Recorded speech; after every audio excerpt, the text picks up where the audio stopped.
for you being in the booth when it is showtime? There's something that happens when I get in there. Something kicks in and I'm like super hyped. It's Miami Music Week, and we're about to go backstage with Galantis. You may not think you know Christian Karlsson, but you definitely have heard some of his epic music. He's worked with pop royalty like Katy Perry, Kylie Minogue, and Madonna. Madonna, I was blown away that she was in the studio before I got there. Not to mention, he gave Britney Spears a whole new edgy prerogative. That's my prerogative. His earworms spanning genres and generations. It's the best feeling there is. There's nothing that compares to it. Electronic dance music, or EDM, started in underground clubs in the 80s and 90s, using playback technology to fuse hip-hop, disco, and funk music, waking up the charts in the early 2010s. Creating an always innovative, wildly popular genre, drawing hundreds of thousands to concerts and festivals worldwide. And at the top of that scene, Karlsson, better known by his stage name now, Galantis. When did you first start to feel like, oh, Christian, we're really doing something now?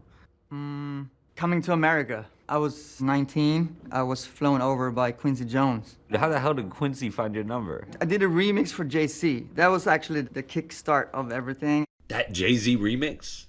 Hard Knock Life. The first of many mega music moments for the Swedish newcomer. Like Animal. Before emerging as Galantis in 2014. How'd you find your way towards pop and dance music? I thought it was way too cool to work on anything that had like, you know, pop music on it.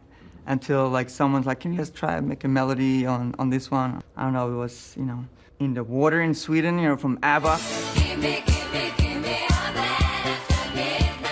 But I instantly fell in love creating melodies. Of those melodies, one, perhaps the most prolific pop performances of all time.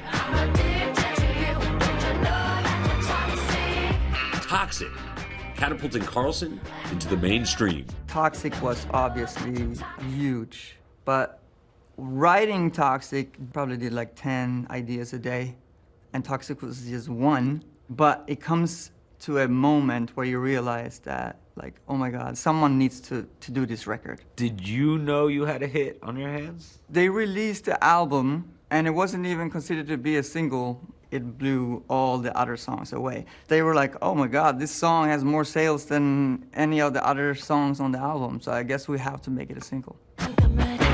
The song hitting over 1 billion streams on Spotify last year, 2 decades after its release. Married and the dad to 2 daughters. Balancing fame and family, even bringing his girls on the road. But not slowing down, with his 4th album, RX, dropping in just days. I've been working on it for a long time, and I'm really excited about finally putting it out there. Is it like ripping a Band-Aid? Is there a ton of stuff you need to get off your chest? Does your team have to get on you? Like, Christian, pencils down. All the time, and I do it to myself too. The hardest thing is definitely being like, okay, now you're done. Let's go out into the world. His new album, an infusion of milestones throughout his life, including a revelation, his diagnosis with ADHD as an adult in 2009. You have just dropped a track, Bang Bang, your neurodivergent anthem, announcing your diagnosis with ADHD. Bang, bang, it's in my head. You said that you had the brain of a Ferrari engine with the brakes of a bike. What's that feeling like?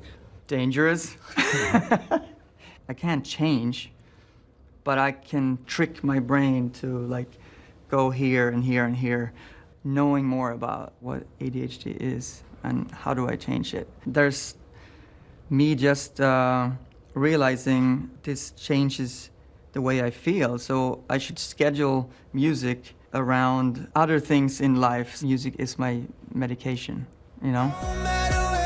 Now, the ultimate collaborator, back at it again, releasing Lighter with fellow EDM superstar David Guetta and the band 5 Seconds of Summer. We needed someone to sing the song. Then 5 Seconds of Summer jumped on it and said that they loved the song and they wanted to work on it and make it theirs. The band, best known for songs like Youngblood.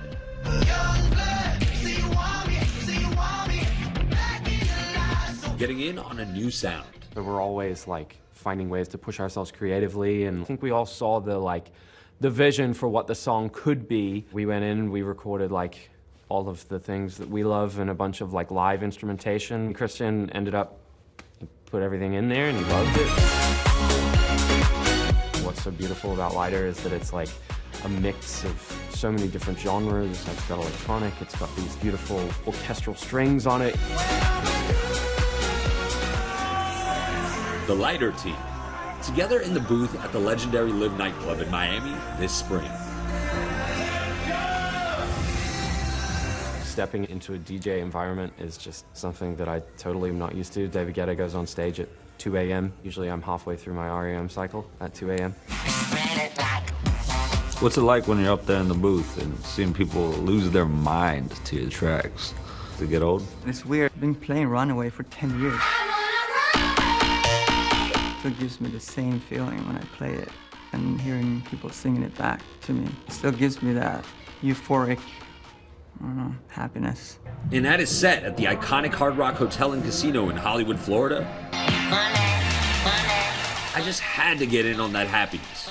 One of my favorites, peanut butter jelly.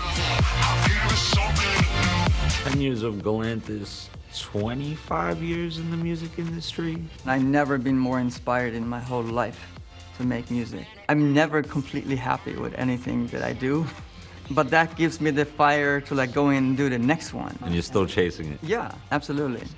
And it's not the perfect song for other people or for, you know, the #1 on the chart or anything.